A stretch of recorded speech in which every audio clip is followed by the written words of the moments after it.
Hello नमस्कार दोस्तों, welcome back my YouTube channel law with Ronit. साथियों, आप सभी का हमारे इस यूट्यूब चैनल पे स्वागत है।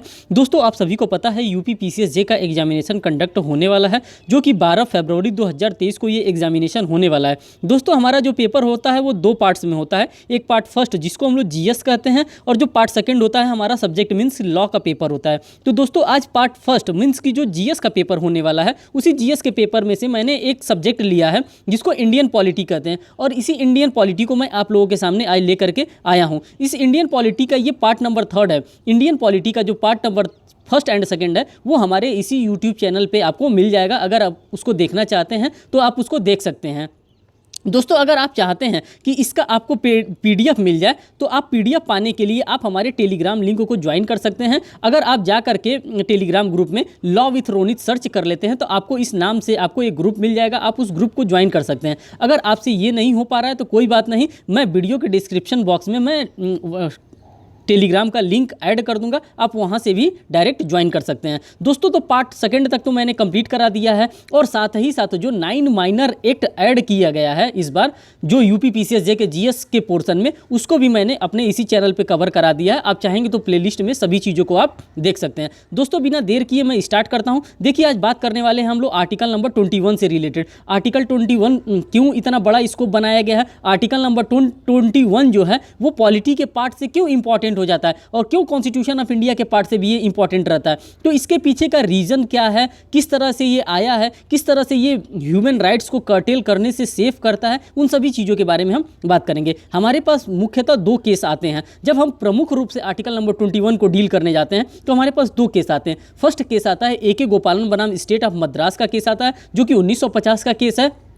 तो ये तो मान लीजिए कि आप पुराना केस है, लेकिन जो हमारे पास इंपॉर्टेंट केस आता है जिसका जजमेंट हर जगह कोर्ट किया जाता है, वो हमारे पास आता है मेनका गांधी बनाम भारत संघ का मामला आता है, जो कि 1978 का मामला है, मीन्स कि 1978 का मामला है।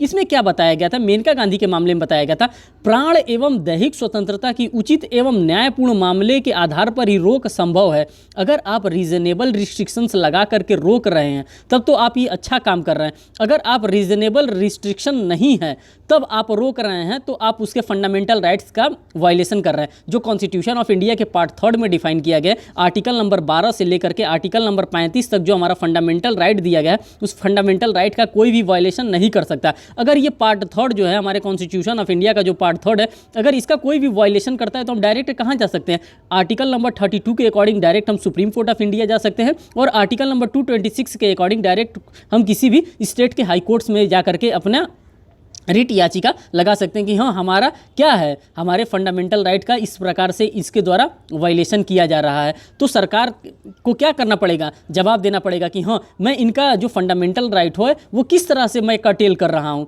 जैसे कि सरकार कब आपके फंडामेंटल राइट को कर्टेल कर सकती है, रीजनेबल रिस्ट्रिक्शंस इंपोज करके आपके फंडामेंटल राइट्स को रिस्ट्रिक्ट कर सकती है। जैसे मैं एग्जांपल के लिए ले लेता हूं, अभी कोविड-19 से सब कोई जूझ रहा था, और कोविड-19 में क्या किया गया था, रीजनेबल रिस्ट्रिक्शंस इंपोज किया गया था। किसके ऊपर, सिटीजन्स के ऊपर रीजनेबल रिस्ट्रिक्शंस इंपोज कर दिया गया था, क्योंकि वो रीजनेबल रिस्ट्रिक्शंस लगाना जरूरी था। किस लिए जरूरी था, क्योंकि जो सोसाइटी को वो हार्म ना करे, क्वारंटीन रूल का पालन करने के लिए ही हमको यहाँ पे रीजनेबल रिस्ट्रिक्शंस लगाया गया था, जिससे कि हम डिसओबीडियंट ना करें। किसका, जो क्वारंटीन रूल था उस क्वारंटीन रूल का डिसओबीडियंट ना करें। मीन्स कि ये जो मैलेगलेंटली एक्ट हुआ था, मीन्स कि जो कि ये मैलिशियस एक्ट आया था कोविड-19, ये एक दूसरे से तीसरे में लोगों में फैल रहा था। तो यहाँ पे क्या किया था, मंदिर में, मस्जिद में, मजार पे, चर्च में, हर जगह क्या कर दिया गया था, रोक लगा दिया गया था। इसके लिए कोई कोर्ट नहीं जाएगा कि माय लॉर्ड मेरे राइट को रिस्ट्रिक्ट कर दिया गया है, तो वहाँ पे शो किया जाएगा कि नहीं, आपके राइट को कर्टेल किया गया है।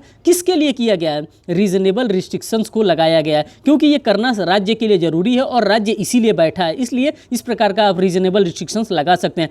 अन्य किसी भी प्रकार का आप रीजनेबल रिस्ट्रिक्शंस नहीं लगा सकते हैं। ठीक, बात करते हैं इससे रिलेटेड 2 केस को आप लोगों ने देख लिया, एक AK गोपालन बनाम मद्रास राज्य का, और सेकंड जो केस है मेनका गांधी बनाम भारत संघ 1978 का केस है। दोस्तों, ये केस हमारे लिए दोनों केस इंपॉर्टेंट है, और साथ में जो अन्य 2 केस इधर दिए हैं ये भी हमारे लिए केस इंपॉर्टेंट है। एक गोविंद बनाम मध्य प्रदेश राज्य का केस है, और एक खड़क सिंह बनाम उत्तर प्रदेश राज्य का केस है। तो ये जो खड़क सिंह बनाम उत्तर प्रदेश राज्य का केस है, ये तो हमारे यूपी के लिए है, और यूपी का हम लोग एग्जामिनेशन भी देने जा रहे हैं। इस पॉइंट ऑफ व्यू से ये हमारा जो सेकेंड केस है खड़क सिंह बनाम उत्तर प्रदेश का मामला है, है, ये हमारे लिए इंपॉर्टेंट हो जाता है। इसलिए ये मामला इंपॉर्टेंट हो जाता है क्योंकि इनमें इनको क्या किया जाता, इनके राइट को कर्टेल किया जा रहा था, इनके पे रिस्ट्रिक्शंस नहीं था, लेकिन इनका क्या किया जा रहा था, ये कहीं जा रहे थे तो इनको वॉच किया जा रहा था, देखा जा रहा था कि आखिर में ये जा कहाँ रहे हैं, कर क्या रहे हैं, तो इनके ऊपर क्या किया जा रहा था सरकार के द्वारा, मीन्स कि इनको टारगेट किया जा रहा था, इनको देखा जा रहा था। तो ये केस आया कि हाँ, मेरे पर्सनल राइट को, मेरे फंडामेंटल राइट को क्या किया जा रहा है, कर्टेल किया जा रहा है, मैं कहीं भी जाऊँ, मैं कहीं भी रहूँ, मैं कहीं भी कुछ भी कर सकता हूँ, मैं स्वतंत्र हूँ।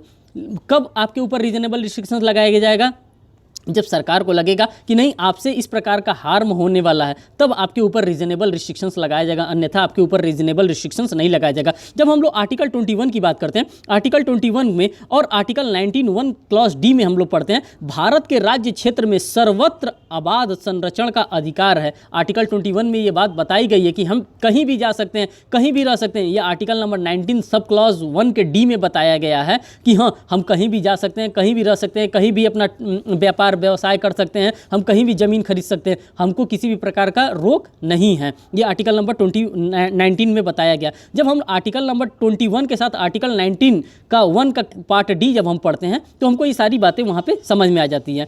तो ठीक इतनी बात इसमें बताई गई है। फिर यहाँ पे हम बता सकते हैं कि अगर आपके ऊपर रीजनेबल रिस्ट्रिक्शंस लगाया जाएगा तो किस प्रकार से लगाया जाएगा।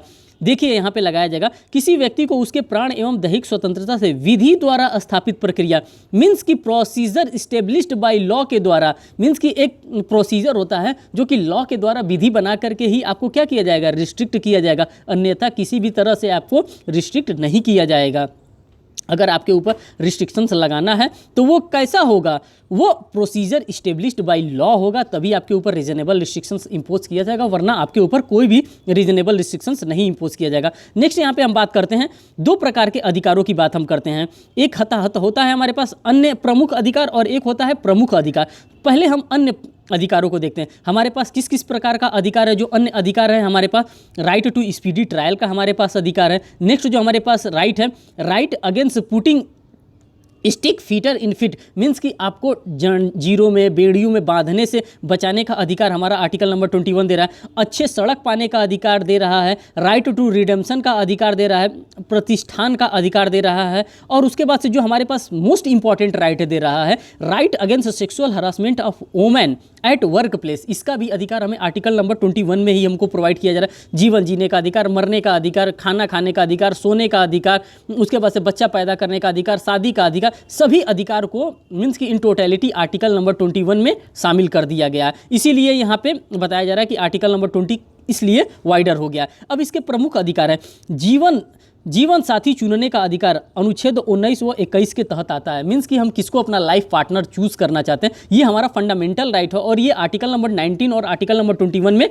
डिफाइन किया गया है। The right to live a life of dignity including the right to die in dignity manner, decision of petition of the common cause, NGO के द्वारा एक डिसीजन दिया गया था। मीन्स कि गरिमापूर्ण जीवन जीने के साथ गरिमापूर्ण ढंग से मृत्यु का भी अधिकार शामिल है। ये किसके केस के द्वारा आया गया था, ये एक गैर संस्था थी, मीन्स कि एक एनजीओ था कॉमन काज, ये कॉमन काज के केस से ये आया था। ठीक दोस्तों, अब नेक्स्ट हम बात करते हैं, और नेक्स्ट में हम बात ये करते हैं भागाचार के अनुच्छेद 45 से संबंधित, मीन्स जो पार्ट 4 है, जिसमें हमारा directive principle of state policies की बात की जाती है। उससे हम लोग उसका जो आर्टिकल नंबर 45 है वो क्या कहता है, वो कहता है 6 से 14 वर्ष तक के उम्र तक के बच्चों को निःशुल्क शिक्षा प्रदान करने का अधिकार है। उनको फ्री मीन्स की फ्री में एजुकेशन पाने का उनका ये राइट है, ये हमको बताया जा रहा है। फिर हम नेक्स्ट देखते हैं, ये कब से लाया गया, ये क्या ओरिजिनली शुरू से ही संविधान में था, तो नहीं, इसको 86वां संवैधानिक संशोधन अधिनियम सन 2002 के द्वारा इसको शामिल किया गया कॉन्स्टिट्यूशन ऑफ इंडिया में। फिर हम बात करते हैं अनुच्छेद 21 को मीन्स की कैपिटल ए की बात करते हैं। आर्टिकल नंबर 21 कैपिटल ए की बात कर रहे हैं। The state shall provide free and compulsory education to children of the age group of 6 to 14 year, means कि 6 से 14 साल तक के बच्चों को यहाँ पे आप क्या कर सकते हैं, निःशुल्क और विधिक निःशुल्क आप शिक्षा उनको प्रोवाइड कराएंगे। ये किसका कार्य है, ये राज्य का कार्य है और गार्जियन का भी कार्य है, मीन्स कि बच्चों के माता पिता का भी कार्य है कि वो अपने बच्चों को स्कूल भेजे। सिर्फ राज्य का ये कार्य नहीं है कि वो सिर्फ बच्चों को फ्री शिक्षा दे, माता पिता का भी कर्तव्य बनता है कि जो बच्चा उनका है उसको वो क्या करे, प्रॉपरली ड्रेसअप करा करके उनको स्कूल भेजने का कार्य करे। ये आर्टिकल नंबर 21 सब क्लॉज क में ये बताएगा। मीन्स कि आर्टिकल 21 क में ये बताया गया, मीन्स कि कैपिटल ए में ये बातें बताई गई हैं। फिर हमारे पास नेक्स्ट जो आता है, नेक्स्ट इसमें बताया गया अनुच्छेद 51 क ट में क्या बताया गया है, मूल कर्तव्य, यह हर भारतीय का कर्तव्य होगा कि वह अपने बच्चे को, चाहे वह उसके माता पिता हों या अभिभावक, 6 से 14 वर्ष के उम्र तक शिक्षा की सुविधा उपलब्ध कराने का वो क्या करेंगे, 100% प्रयास करेंगे और वो अपने बच्चों को स्कूल भेजेंगे। ये आर्टिकल नंबर 51 क ट में ये बातें बताई गई हैं। फिर नेक्स्ट हम यहाँ पर देखते हैं जीवन की रक्षा का अधिकार, आर्टिकल नंबर 21 में ही बताया गया है कि अगर हमारे पास जीवन है तो हम उसकी रक्षा कैसे कर सकते हैं। स्वास्थ्यता का अधिकार, मीन्स कि अच्छा हेल्थ पाने का अधिकार है, राइट टू हेल्थ का अधिकार है। फिर हमारे पास राइट टू मेडिकल असिस्टेंस का अधिकार है। फिर हमारे पास राइट टू प्राइवेसी का अधिकार है, निजता का अधिकार है। के.एस. पुट्टास्वामी का केस आप लोगों ने पढ़ा होगा, आधार कार्ड का केस पढ़ा होगा, रिटायर्ड जस्टिस के.एस. पुट्टास्वामी, यही निजता के अधिकार से, मीन्स कि आधार कार्ड केस से रिलेटेड है।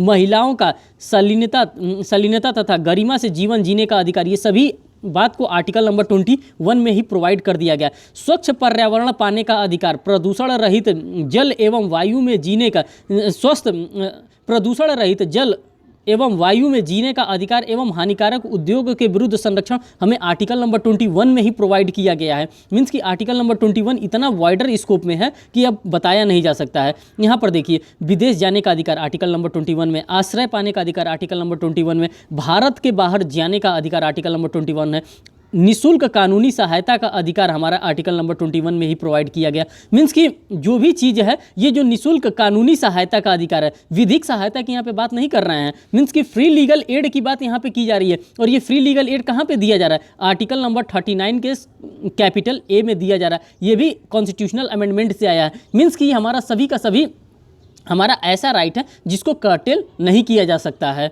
ठीक, अब हम नेक्स्ट यहाँ पर देखते हैं, विधि के समक्ष समता और विधियों के समान संरक्षण का अधिकार के हम बारे में बात करेंगे। मीन्स कि समता का अधिकार कौन कौन से आर्टिकल में डिफाइन किया गया। पहले तो हम आर्टिकल नंबर 14 को यहाँ पर टारगेट करते हैं। विधि के समक्ष समता और विधियों का समान संरक्षण, ये आर्टिकल नंबर 14 में बताया गया। आर्टिकल नंबर 15 में हमको 5 प्रकार के डिस्क्रिमिनेशन से बचाने के लिए बताया गया है। कौन कौन डिस्क्रिमिनेशन नहीं किया करेगा सरकार, धर्म के आधार पर, मूल वंश के आधार पर, जाति के आधार पर, लिंग के आधार पर और जन्म स्थान के आधार पर आपसे प्रतिषेध, आपसे विभेद नहीं किया जाएगा। आर्टिकल 16 में हमको क्या बताया गया, लोक नियोजन के विषय में अवसर की समानता का अधिकार होगा। आर्टिकल 17 में अस्पृश्यता का उन्मूलन के बारे में बताया गया। मीन्स की छुआछूत से आप दूर, मीन्स की छुआछूत वाला आप काम नहीं करेंगे। फिर उसके बाद से आर्टिकल 18 में उपाधियों के अंत के बारे में बताया गया है कि आपका उपाधियों का अंत, मीन्स जनरल कर्नल का इस प्रकार से एडवोकेट का उपाधि आप ले सकते हैं, लेकिन राजा महाराजा महाधिराज इस प्रकार का आप उपाधि नहीं ग्रहण कर सकते हैं। अब यहाँ पर देखिए स्वतंत्रता का अधिकार, स्वतंत्रता का अधिकार में आर्टिकल 19 को हम लोग लेते हैं। आर्टिकल 19 में अभिव्यक्ति की स्वतंत्रता सहित कुल 6 प्रकार की स्वतंत्रताएं, पहले यहाँ पे 7 प्रकार की स्वतंत्रताएं हुआ करती थी, लेकिन एक को हटा दिया गया। अब यहाँ पे 6 प्रकार की स्वतंत्रताएं बनी रह गई हैं। आर्टिकल 20 की हम बात करते हैं, अपराध के लिए दोष सिद्धि से संबंध में संरक्षण की बात की जाती है। यहाँ पे 3 प्रकार की बातें को किया जाता है कि कौन कौन 3 प्रकार का, जो कानून जिस समय कोई अगर आप अपराध कर रहे हैं उसी कानून के तहत आपको सजा दिया जाएगा। यहाँ डबल जियोपार्डी की बात की जा रही है कि आपको एक ही कानून के लिए 2-2 बार, मीन्स कि आपको एक ही गलती के लिए 2-2 बार आपको सजा नहीं दिया जाएगा। और यहाँ पर आपके अधिकारों के बारे में बताया जा रहा है कि आप अपने खिलाफ क्या नहीं दे सकते हैं, बयान नहीं दे सकते। अगर आपका मन नहीं कर रहा है बयान देने का तो आप मत दीजिए। ये आर्टिकल नंबर 20 में बताया गया। आर्टिकल नंबर 21 के बारे में अभी आप लोगों ने देखा ही, प्राण एवं दैहिक स्वतंत्रता की बात कर रहा है, जिसमें जीवन जीने का अधिकार, मरने का अधिकार, सोने का अधिकार, खाने का अधिकार, किससे शादी करने का अधिकार है, बच्चा पैदा करने का अधिकार है। मीन्स कि जितना भी अधिकार होता है, विदेश भ्रमण का अधिकार है, मीन्स 6 से 14 वर्ष के बच्चों को शिक्षा देने का अधिकार है, ये सभी आर्टिकल 21 में इंक्लूड हो जा रहा है। इससे रिलेटेड जो मेन केस लॉ आप लोगों ने देखा था, कौन सा केस देखा था, मेनका गांधी बनाम भारत संघ 1978 का मामला देखा था। अगर आर्टिकल नंबर 21 से किसी को रिस्ट्रिक्शन करना होगा तो कैसे करेंगे, वो करेंगे आप कैसे, according to procedure established by law. और वो प्रोसीजर स्टेब्लिश्ड बाय लॉ के द्वारा आप नहीं कर रहे हैं तो आप क्या कर रहे हैं, उसका फंडामेंटल राइट का आप कर्टेल कर रहे हैं, मीन्स की वायलेशन कर रहे हैं। आर्टिकल नंबर 21 में देख लीजिए, गिरफ्तारी एवं निरोध से कुछ दशाओं में संरक्षण के अधिकार के बारे में आर्टिकल नंबर 22 बताया जा रहा है। दोस्तों जितना हो सकता है उतना सारी चीज़ों के बारे में मैं बताने का आपको कोशिश करूंगा, जिससे कि आपके एग्जामिनेशन के लिए वो ज़्यादा से ज़्यादा अच्छे तरीके से वो तैयार हो सकता है। अब देखिए आर्टिकल 19 को खोल करके यहाँ पर रख दिया गया, एक एक धागे को खोल करके रख दिया गया। आर्टिकल 19 1 के क में क्या बताया है, वाक्य एवं अभिव्यक्ति की स्वतंत्रता बताया है। ख में क्या बताया है, शांति एवं निरायुग सम्मेलन का स्वतंत्रता बनाया है कि आप कहीं भी शांति से सम्मेलन कर सकते हैं, आप सभा बना सकते हैं। 19 ग में क्या बताया गया है, संगम या संघ बनाने की स्वतंत्रता के बारे में बताया गया है। घ क्या बताया गया, राज्य क्षेत्र में सर्वत्र आबाद संरक्षण की स्वतंत्रता बताया गया है। इसी का कर्टेल किया जा रहा था, किसके द्वारा कर्टेल किया जा रहा था, ये कौन सा केस है, खड़क सिंह बनाम उत्तर प्रदेश राज्य का अभी मामला हमने दिखाया है। तो खड़क सिंह बनाम उत्तर प्रदेश राज्य का मामला ये 19(1) घ का ही मामला है, क्योंकि वो सर्वत्र आबाद करना चाहते थे, कहीं जाना चाहते थे, लेकिन उनके राइट को क्या किया जा रहा था, कर्टेल किया जा रहा था। तो ये इसी से ये रिलेटेड ये मामला आ जाता है। फिर 19(1) अंगा में क्या है, राज्य के किसी भाग में निवास करने या बस जाने की स्वतंत्रता है। और 19(1) 6 में क्या है, वित्तीय व्यापार या कारोबार की स्वतंत्रता का अधिकार दिया गया है। आर्टिकल नंबर 19 से जितने भी क्वेश्चन बन सकते हैं हमने बता दिए, आप इसको एक बार जरूर ध्यान दीजिएगा। पहले में क्या है, अभिव्यक्ति का स्वतंत्रता है। दूसरे में शांतिपूर्ण सम्मेलन एवं निरायुद्ध की क्षमता है, स्वतंत्रता है। कहीं संगम बनाने की स्वतंत्रता है, कहीं भी घूमने की स्वतंत्रता है, कहीं भी हमको बसने की स्वतंत्रता है, कहीं भी व्यापार वाणिज्य करने की स्वतंत्रता है। ये 6 चीज़ के बारे में आर्टिकल 19 में बताई गई है, वो सभी चीज़ों के बारे में मैंने आपको बता दिया। अब देखिए शोषण के विरुद्ध अधिकार, शोषण के विरुद्ध अधिकार की हम बात करते हैं तो हमारे पास 2 आर्टिकल आते हैं, एक आर्टिकल नंबर 23 आता है और एक आर्टिकल नंबर 24 आता है। 23 में हमको बताया जा रहा है मानव दुर्व्यापार और बलात् श्रम में परिरोध के बारे में आर्टिकल नंबर 23 कहता है। और आर्टिकल नंबर 24 बात करता है 14 वर्ष से कम उम्र के बच्चों को कारखाने आदि में नियोजित पर प्रतिषेध है। मीन्स कि किसी भी ऐसे कारखानों में, कल कारखानों में 14 वर्ष से कम बच्चों को नहीं लगाया जाएगा जहाँ पे वो हैजार्डस हो। मीन्स हैजार्डस का मतलब कहाँ पे हो, मीन्स कि ऐसे जगह पर ना लगाया जाए जहाँ पे उनके जान को जोखिम हो। वहाँ पे आप 6 से 14 वर्ष के बच्चों को, मीन्स कि 14 वर्ष के बच्चों तक को आप उस कारखाने में नहीं लगाएंगे। तो अगर हमसे शोषण के विरुद्ध अधिकार पूछता है पॉलिटी में, तो हमारे लिए आर्टिकल नंबर 23 और आर्टिकल नंबर 24 सीधा सीधा हो जाएगा। अब संपत्ति के अधिकार की दोस्तों हम बात करते हैं। संपत्ति का अधिकार क्या होता है, ये पहले कहाँ था, अब इसके बाद से ये कहाँ चला गया, इसको क्यों भेजा गया, इन सभी चीज़ों के बारे में हम बात करेंगे। दोस्तों यहाँ पे संपत्ति का अधिकार जो है थोड़ा सा ब्लर आ गया है, लेकिन मैं उम्मीद करूँगा कि आप इसको समझ लेंगे, जो मैं बता रहा हूँ उस चीज़ को आप समझ लेंगे।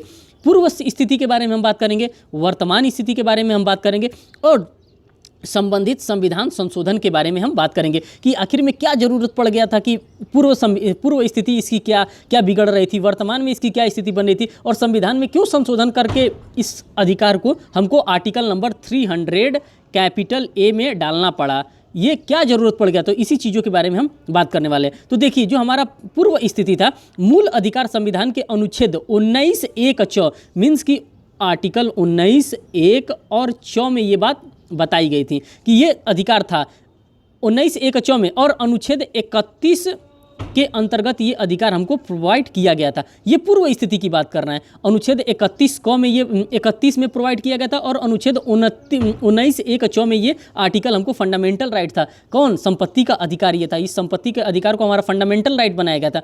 क्या समस्या आ रही थी कि इस फंडामेंटल राइट को हमको हटाना पड़ा और इसको वैधानिक अधिकार बनाना पड़ा। जी हाँ दोस्तों, अब देखिए यहाँ पे मैं बता रहा हूँ इसकी वर्तमान स्थिति क्या है। ये पूर्व की स्थिति आप लोगों ने देख लिया, वर्तमान स्थिति देखिए। विधिक अधिकार संविधान के अनुच्छेद 300 क में इसको क्या किया गया, शामिल कर लिया गया, उसी में इसको उल्लेखित कर लिया गया। वर्तमान स्थिति इसकी ये है।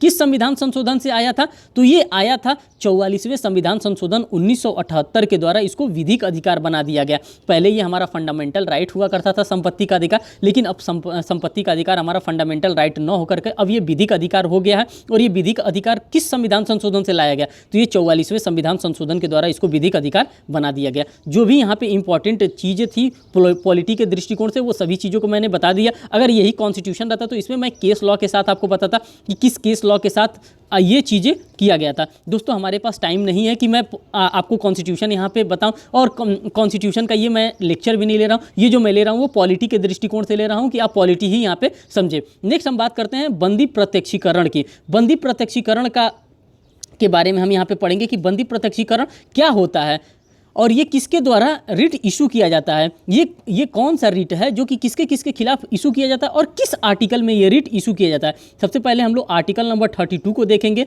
और आर्टिकल नंबर 226 को देखेंगे। ये आर्टिकल नंबर 32 जो कि direct supreme court of India जा सकते हैं आप, आर्टिकल नंबर 226 डायरेक्ट आप हाई कोर्ट जा सकते हैं। कब जा सकते हैं? सामान्य परिस्थिति में नहीं, असामान्य परिस्थिति में जा सकते हैं। जैसे कि कब कोई आपका फंडामेंटल राइट का अगर कोई वायलेशन कर रहा है तो आप डायरेक्ट इसमें जा सकते हैं। अब फंडामेंटल राइट का आपका वायलेशन किस किस प्रकार से हो सकता है? पहला, बंदी प्रत्यक्षीकरण, जिसको हम लोग हैबियस कॉर्पस कहते हैं।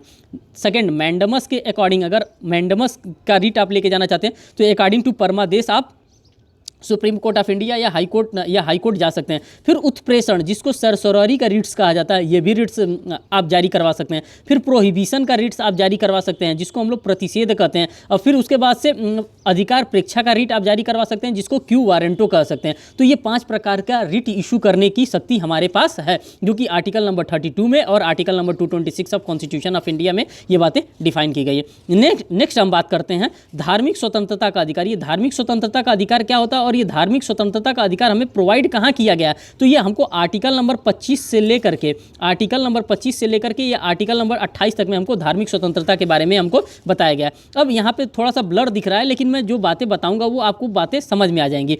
Free of conscience and free profession, practice and prorogation of religion, means कि प्रत्येक व्यक्ति को अपने धर्म का प्रचार करने का अधिकार है। आर्टिकल नंबर 25 में ये बताया गया। आर्टिकल नंबर 26 में बताया गया धार्मिक कार्यों के प्रबंधन की स्वतंत्रता है, freedom to manage religious affair, article number 26 में बताया गया। आर्टिकल नंबर 27 में बताया गया है कि विशिष्ट धर्म की अभिवृद्धि के लिए करों के संदाय के बारे में स्वतंत्रता के बारे में बताया गया है, मीन्स कि freedom as to payment of taxes for promotion to any particular religions के बारे में आर्टिकल नंबर 27 में बताया गया। अब बात करते हैं आर्टिकल नंबर 28 के बारे में क्या बताया गया। कुछ शिक्षण संस्थानों में धार्मिक शिक्षा या धार्मिक उपासना से उपस्थित होने के बारे में स्वतंत्रता के बारे में आर्टिकल नंबर 21 में बताया गया। Freedom as to attendance at religious instructions और religious worship in certain educational institutions की बात की गई है। ये धार्मिक स्वतंत्रता से रिलेटेड पूछ देता है कि कहाँ पे दिया है, तो ये आर्टिकल नंबर 25, 26, 27 और 28 में ये चीज़ें प्रोवाइड हमको की गई है। दोस्तों नेक्स्ट हम बात करते हैं संस्कृति और शिक्षा संबंधी अधिकार। जो हमारा संस्कृति और शिक्षा संबंधी अधिकार है ये कहाँ पर दिया गया, किस आर्टिकल में दिया गया? तो ये आर्टिकल नंबर 29 में दिया गया और आर्टिकल नंबर 30 में दिया गया। हम यहाँ पर थोड़ा सा फोटो ब्लर आ गया, लेकिन मैं बता रहा हूँ वो चीज़ को आप सुन सकते हैं। और आप अपना जब कॉन्स्टिट्यूशन ऑफ इंडिया का बेयर एक्ट खोलेंगे तो उसमें ये हूबहू यही वर्ड आपको देखने को मिलेगा। मैं कोई अपने मन से चीज़ नहीं बताऊंगा, जो कॉन्स्टिट्यूशन ऑफ इंडिया में लिखा गया है वही चीज़ मैं आपको बताऊंगा। जो पॉलिटी के दृष्टिकोण से इंपॉर्टेंट है वही चीज़ मैं आपको बताऊंगा। मैं कोई फालतू चीज़ यहाँ पे नहीं बताने वाला हूँ आपको। यहाँ पे लिखा है अल्पसंख्यक वर्गों के हितों का संरक्षण सुरक्षा संबंधित अधिकार का उल्लेख किया गया। आर्टिकल नंबर 29 में ये बात किया गया। आर्टिकल नंबर 30 की हम बात करते हैं तो यहाँ पे शिक्षण संस्थानों की स्थापना और प्रशासन करने का अल्पसंख्यक वर्गों को अधिकार प्रदान किया गया है, या आर्टिकल नंबर 30 में बात किया गया है। फिर उसके बाद करते हैं आपातकाल में, मीन्स कि जब इमरजेंसी लगती है उसमें क्या होता है, कौन कौन से सेक्शन, कौन कौन से आर्टिकल यहाँ पे रेलिवेंट हो जाते हैं जब आपातकाल लगता है, जब इमरजेंसी का प्रोविजन आता है। तो मूल अधिकारों का निलंबन यहाँ पर हो जाता है। अब किस किस मूल अधिकारों का निलंबन होता है, कैसे निलंबन होता है? क्या स्वतः अपने आप ही मूल अधिकारों का निलंबन हो जाता है कि सरकार के द्वारा मूल अधिकारों का निलंबन किया जाता है? मीन्स कि हमारे मूल अधिकारों को यहाँ पे सस्पेंड सरकार के द्वारा किया जाता है कि ये खुद से ही सस्पेंड हो जाते हैं? दोस्तों जब आर्टिकल नंबर 358 की हम बात करते हैं तो यहाँ पे आर्टिकल नंबर 19 स्वतः निलंबित हो जाता है। मीन्स कि जब आर्टिकल नंबर 358 का इमरजेंसी लगता है तो ये आर्टिकल नंबर 19 खुद से ही समाप्त हो जाता है। बात करते हैं आर्टिकल नंबर 359 की।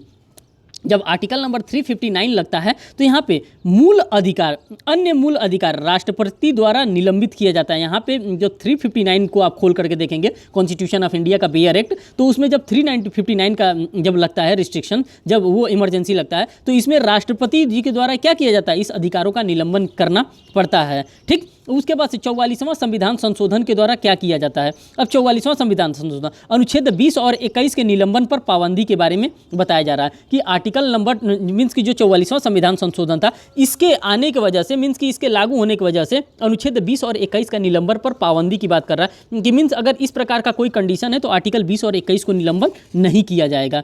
ठीक, ये बात इतनी आपको समझ में आ गई। अब महत्वपूर्ण तथ्यों के बारे में हम बात करेंगे कि महत्वपूर्ण तथ्य क्या हैं जो हमारे एग्जामिनेशन में सटीक इसी तरह से पूछे जाते हैं और ये चीज़ के बारे में हम यहाँ पे पढ़ने वाले हैं। तो देखिए यहाँ पे लिखा है डॉक्टर बी आर अम्बेडकर ने संविधान की आत्मा कहा है। किसको? अनुच्छेद 32 को संविधान की आत्मा कहा है। ये बात किसके द्वारा कहा गया है? ये doctor B are Ambedkar ji के द्वारा कहा गया है कि संविधान को हम क्या कहेंगे, उसका आत्मा कहेंगे। फिर नेक्स्ट हम बात करते हैं संपत्ति के अधिकार को मूल अधिकार की श्रेणी से हटाकर विधिक अधिकार बनाया गया। कब बनाया गया? ये 44वां संविधान संशोधन के द्वारा बनाया गया। फिर नेक्स्ट हम बात करते हैं उच्चतम न्यायालय ने संविधान के मूल संरचना मीन्स की बुनियादी ढांचे के सिद्धांत का प्रतिपादन किसमें किया? मीन्स की जब हम बेसिक स्ट्रक्चर ऑफ की बात करते हैं तो ये हमको बात मिलता है केशवानंदा भारती बनाम स्टेट ऑफ केरला के मामले में, जो 24 अप्रैल 1973 का इनका जजमेंट आया था, उसी जजमेंट से हमको मिलता है। ठीक, बात करते हैं शिक्षा का अधिकार 2009 से लागू हुआ। ये किस 2009 से? 1 अप्रैल 2010 से ये लागू हुआ। उच्चतम न्यायालय ने सूचना के अधिकार को निहित माना है, संविधान के अनुच्छेद 19(1) को में निहित माना है। ये हमारा फंडामेंटल राइट नहीं है। ये दोस्तों इस बात को आप याद रखिएगा, सूचना का अधिकार हमारा फंडामेंटल राइट नहीं है, ये विधिक अधिकार है। लेकिन इसको डाला कहाँ गया? 19(1) को में डाला गया। आपसे पूछ सकता है कि सूचना का जो अधिकार है वो क्या हमारा फंडामेंटल राइट है? नहीं दोस्तों, हमारा फंडामेंटल राइट, सूचना का अधिकार जो है हमारा फंडामेंटल राइट नहीं है, वो हमारा विधिक अधिकार है, उनको देना पड़ेगा। नेक्स्ट हम बात करते हैं प्रत्यक्ष बंदीकरण अधिनियम।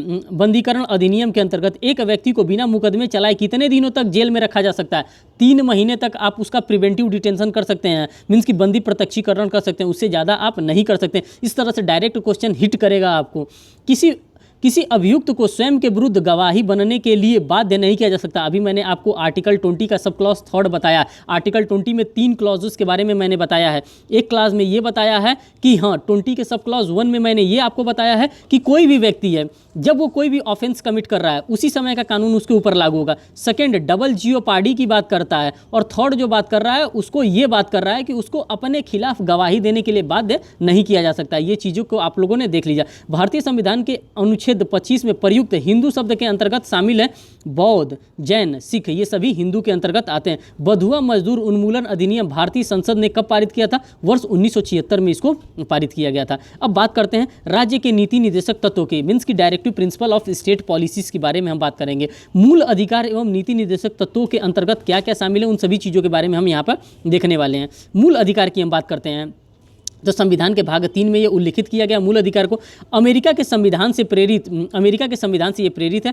प्रवृत्त कब हुआ था? नकारात्मक है, ये वाद योग्य है। हाँ, ये वाद योग्य है। कौन? हमारा फंडामेंटल राइट जो है ये वाद योग्य है। हम इसके अगर कर्टेल कोई करता है तो हमने बताया कि डायरेक्ट आप supreme court of India and high court में आप जा सकते हैं। लेकिन इसी के साथ साथ आप डीपीएसपी में ऐसा नहीं कर सकते हैं। आप डीपीएसपी में कोर्ट में नहीं जा सकते हैं अपने डीपीएसपी को लागू कराने के लिए। इसका उद्देश्य क्या है? राजनीतिक लोकतंत्र की स्थापना करना है। किसका? फंडामेंटल राइट का उद्देश्य है राजनीतिक लोकतंत्र की स्थापना करना। लागू करने के लिए विधान की आवश्यकता नहीं है, इसको लागू करने के लिए किसी भी कानून की आवश्यकता नहीं है। लेकिन जहां हम नेक्स्ट हैंड बात करते हैं नीति निर्देशक तत्वों की, तो यहाँ पे क्या आता है? संविधान के भाग 4 में ये उल्लिखित है। आयरलैंड के संविधान से ये प्रेरित है। आयरलैंड के संविधान से हम लोगों ने इसको एडॉप्ट किया है। इसकी प्रकृति कैसी है? ये सकारात्मक है। और यहाँ पे इसकी प्रकृति क्या थी? ये नकारात्मक प्रकृति की थी। और ये गैरवाद योग है। इसमें हम किसी भी कोर्ट में हम नहीं जा सकते हैं। अगर डीपीएसपी हमारा लागू नहीं हो रहा है तो हम किसी कोर्ट में जा करके कोर्ट का दरवाजा नहीं खटखटा सकते, क्योंकि ये वाद योग्य नहीं है। इसका उद्देश्य क्या है? समाज एवं आर्थिक लोकतंत्र की स्थापना करना है।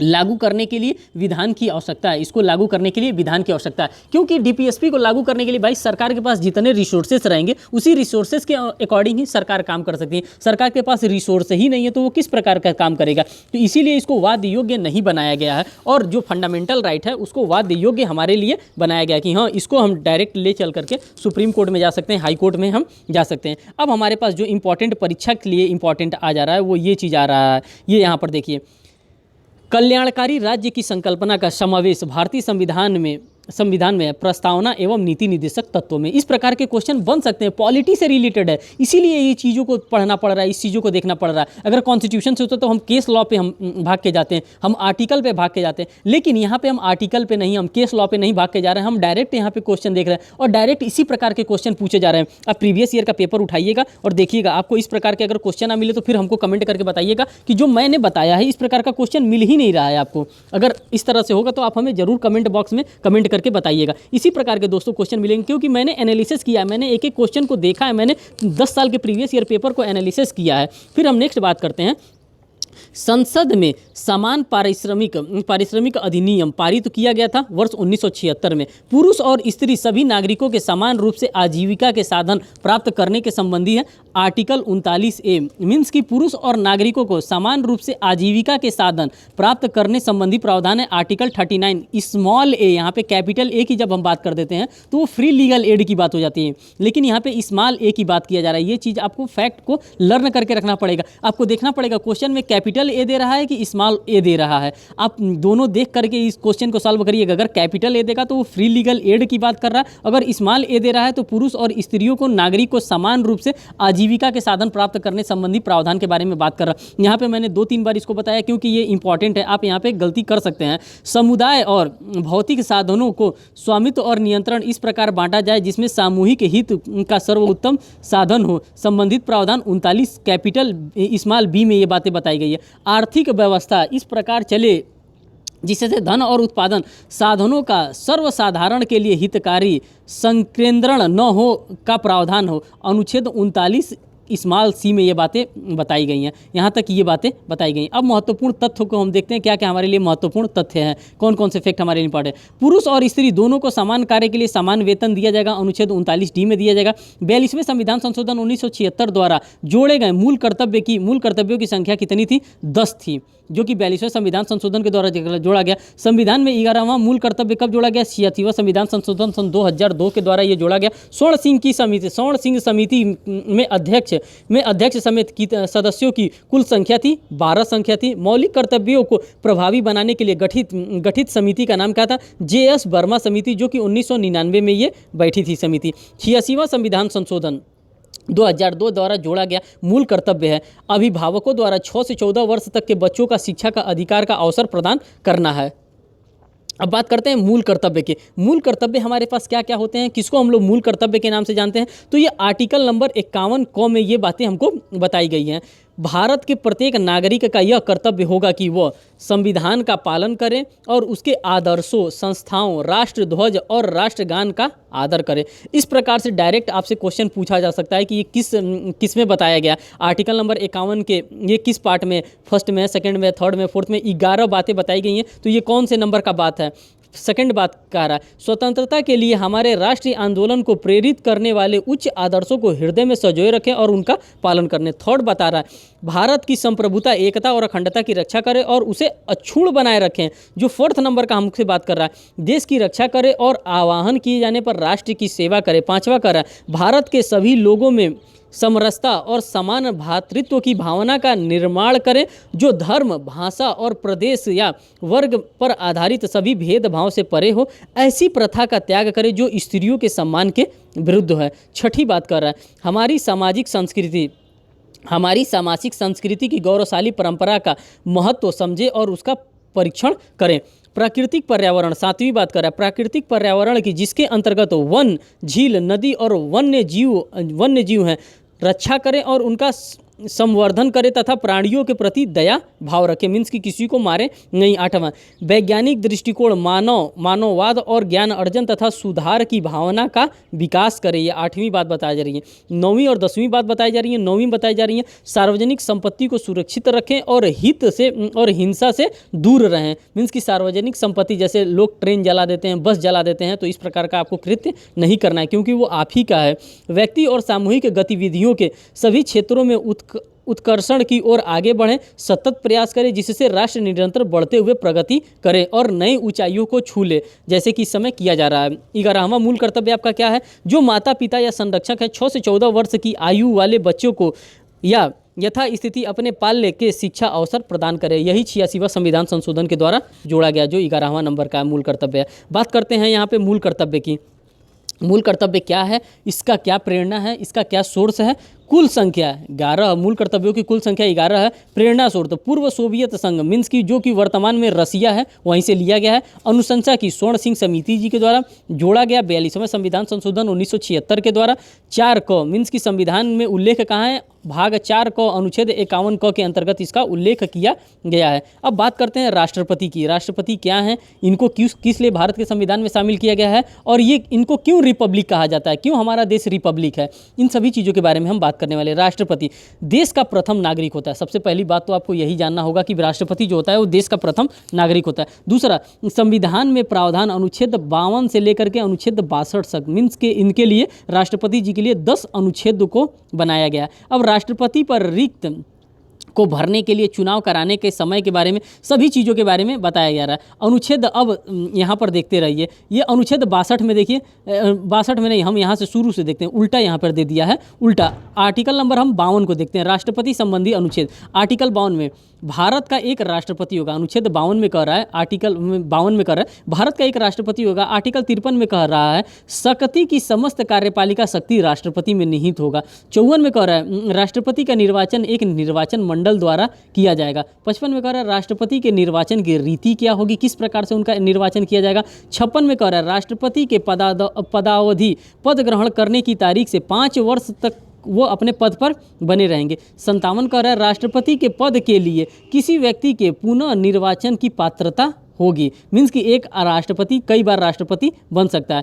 फिर यहाँ पर हम देखते हैं हमारा आर्टिकल नंबर 58 में कहते हैं राष्ट्रपति के निर्वाचन होने के लिए अर्हताएं की बात की जाए, मीन्स कि उनके लिए क्या क्या कंडीशन है, अगर उनको राष्ट्रपति बनना है तो क्या क्या कंडीशन उनके पास होनी चाहिए। 59 आर्टिकल नंबर 59 राष्ट्रपति के पद के लिए शर्तों की बात की गई है। आर्टिकल नंबर 60 की बात की गई है, राष्ट्रपति द्वारा शपथ या प्रतिज्ञान की बात की जाती है। आर्टिकल 61 में राष्ट्रपति पर महाभियोग की प्रक्रिया के बारे में बताई गई है और आर्टिकल 62 में राष्ट्रपति के पद पर रिक्त को भरने के लिए चुनाव कराने के समय के बारे में आर्टिकल नंबर 62 में बताया गया। तो दोस्तों आर्टिकल नंबर 52 से लेकर आर्टिकल नंबर 62 तक मैंने सभी चीज़ों के बारे में आपको आसानी से बता दिया। आप इसको चाहेंगे तो एक दो बार देखेंगे, आपको ये आपके दिमाग में बैठ जाएगा, लर्न तो नहीं लेकिन दिमाग में बैठ जाएगा। राष्ट्रपति का निर्वाचन, अब निर्वाचन की विधि के बारे में हम बात कर लेते हैं और निर्वाचक मंडल के बारे में बात कर लेते हैं। जो निर्वाचन की विधि है वो अनुपातिक प्रतिनिधित्व प्रणाली, मीन्स कि इनका जो मत लिया जाता है अनुपातिक प्रणाली के द्वारा लिया जाता है, एकल संक्रमणीय मत द्वारा, और इनका जो मत होता है वो गुप्त मतदान किया जाता है, मीन्स कि सबको दिखाकर मतदान नहीं किया जाता है। निर्वाचन मंडल की बात हम करते हैं, संसद के दोनों सदनों के निर्वाचन सदस्य इसमें होते हैं। राज्य और केंद्र शासित प्रदेश दिल्ली, पुदुचेरी और जम्मू कश्मीर के भी सदस्य इस निर्वाचन में इनके भाग लेते हैं, ये बात आपको ध्यान में रखना होगा। अब देखिए यहाँ पे राष्ट्रपति के प्रमुख अर्हताएं, मीन्स कि उनके पास क्या क्या क्वालिफिकेशन होना चाहिए। सबसे पहले तो वो भारत के नागरिक होने चाहिए। दूसरा, 35 वर्ष की आयु पूरी कर चुके हों, राज्य केंद्र स्थानीय सरकार में लाभ के पद पर ना हो, लोकसभा का सदस्य निर्वाचित होने की उनके अंतर्गत योग्यता होनी चाहिए, यही बात बताई गई है। राष्ट्रपति के चुनाव का नामांकन के बारे में हम बात करते हैं कि राष्ट्रपति अपने चुनाव का नामांकन किस तरह से करते हैं। तो यहाँ पे उम्मीदवार के प्रस्तावकों और अनुमोदक की संख्या की बात की जाती है। जो 50 अनुमोदक होते हैं, कम से कम 50 निर्वाचक, संसद, विधायक, अनुमोदक होने चाहिए। कम से कम 50 अनुमोदक हो सकते हैं, तभी आप राष्ट्रपति का फॉर्म भर सकते हैं राष्ट्रपति चुनाव लड़ने के लिए। जमानत राशि यहाँ पे 15,000 रुपये दी गई है। इस प्रकार से क्वेश्चन पूछी जा सकती है कि जब राष्ट्रपति अपना निर्वाचन भरते हैं तो जमानत राशि कितने देते हैं, जमानत राशि 15,000 रुपये देते हैं। जमानत राशि की जब्ती के बारे में बताया जा रहा है, कुल डाले गए मतों से 1/6 भाग से कम मत प्राप्त होता है तो उनकी जमानत राशि भी जब्त हो जाएगी। जो 15,000 रुपये उन्होंने पेड किया है जमानत राशि, ये भी जब्त कर लिया जाएगा। ये राष्ट्रपति के लिए बताया जा रहा है। राष्ट्रपति के पद की रिक्तियों के बारे में बताया जा रहा है। महाभियोग प्रक्रिया से उनके पद को खाली किया जा सकता है, उनकी मृत्यु के बाद पद को खाली किया जा सकता है, उनके पद त्याग देने पर पद खाली हो सकता है, उच्चतम न्यायालय द्वारा निर्वाचन अवैध घोषित करने पर राष्ट्रपति के पद रिक्त हो सकता है। यही 4 प्रक्रिया है, इसी 4 प्रक्रिया से राष्ट्रपति का पद रिक्त हो सकता है और कोई भी 5वां प्रक्रिया से इनका पद रिक्त नहीं हो सकता है। अब बात करते हैं अनुच्छेद 61 में।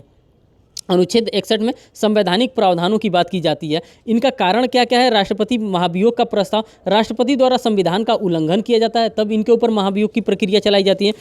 पारित किस तरह से किया जाता है, संसद के दोनों सदनों द्वारा अलग अलग कुल सदस्य संख्या के कम से कम 2/3 बहुमत से इनके ऊपर महाभियोग चलाने की बात की जाती है। अब प्रस्तुत कौन करता है महाभियोग करने के लिए, संसद के किसी भी सदन में प्रस्तुत किया जा सकता है इनके ऊपर महाभियोग चलाने के लिए। नोटिस कितने दिन पहले दिया जाना चाहिए, इनको नोटिस 14 दिन पहले दे दिया जाना चाहिए कि हाँ अब आपके ऊपर महाभियोग चलेगा। नोटिस पर हस्ताक्षर कौन करेगा, संबंधित सदन के कम से कम 1/4 सदस्यों का हस्ताक्षर होगा। किस पे, जब इनको नोटिस 14 दिन पहले दिया जाएगा तो उस नोटिस पे 14 दिन पहले इतने सदस्यों का हस्ताक्षर होगा। अब राष्ट्रपति की शक्तियों के बारे में हम लोग देखते हैं कि राष्ट्रपति के पास क्या क्या शक्ति हैं। संघ की कार्यपालिका शक्ति राष्ट्रपति में निहित होती है, अनुच्छेद 53 आप लोगों ने देखा। भारत सरकार के समस्त कार्यपालिका कृत राष्ट्रपति के नाम से ही किए जाते हैं, अनुच्छेद 77 में बताया जाता है।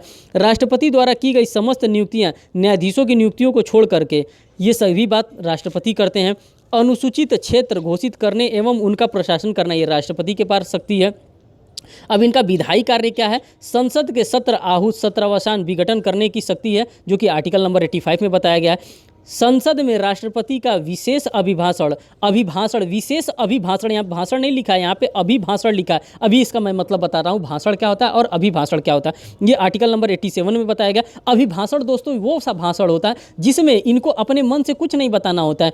जो सरकार होती है, सरकार की उपलब्धियों को, सरकार उपलब्धियाँ अपने लिख करके देती है, उसी उपलब्धियों को ये क्या करते हैं, पढ़ करके सुनाते हैं। इसीलिए इसको भाषण न कहकर इसको अभिभाषण कहा जाता है। संसद के दोनों सदनों की संयुक्त बैठक मीन्स की ज्वाइंट सीटिंग कराने के लिए ये क्या करते हैं, बुलाते हैं। और उन ज्वाइंट सीटिंग की अध्यक्षता कौन करता है? ज्वाइंट सीटिंग की अध्यक्षता लोकसभा स्पीकर के द्वारा की जाती है। विधेयकों पर अनुमति अनुच्छेद 111 के तहत अध्यादेश जारी करने की शक्ति राष्ट्रपति जी के पास होता है, जो कि आर्टिकल 123 में होता है, 123 में होता है। और राज्यपाल के पास कितना होता है? 223 में होता है, 213 में होता है।